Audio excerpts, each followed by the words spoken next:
전반적인 금리가 낮아지면서 전세 물량이 점차로 줄어드는 추세인데요. 다만 지금처럼 단기간에 상황이 나빠지게 된 데에는 임대차 3법과 세제 등 정부 정책이 큰 영향을 미쳤다는 점을 부정하긴 어려워 보입니다. 조태현 기자가 계속 이어서 보도합니다. 최근 고층 아파트로 변해버린 마포 일대입니다. 이렇게 아파트가 많지만 전세 구하기는 하늘의 별 따기입니다. 전세난은 최근에 등장한 말이 아닙니다. 1989년 노태우 정부가 전세 기간을 1년에서 2년으로 늘리자 전세값이 폭등하면서 돈을 구하지 못한 세입자들이 목숨을 스스로 끊는 비극이 벌어져 사회적 문제가 되기도 했습니다.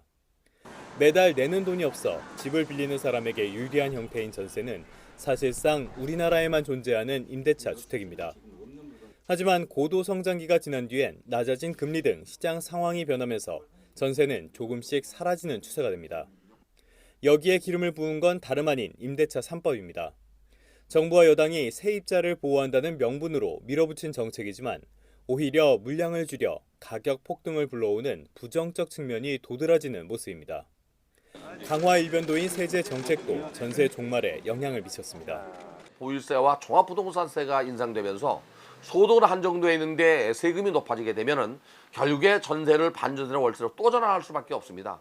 이렇게 점점 가속화되면 전세 물량이 줄어들어서 경쟁적으로 희소 가치 때문에 전세 가격은 올라갈 수밖에 없습니다.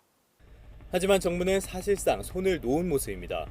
구체적인 전세 대책은 호텔 전세로 비웃음을 샀던 지난해 11월 대책이 전부입니다.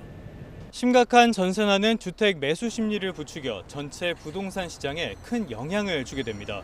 정부가 정책 무기력증에서 벗어나 실효성 있는 전세 대책을 고민해야 한다는 목소리가 커지는 이유입니다. YTN 조태현입니다.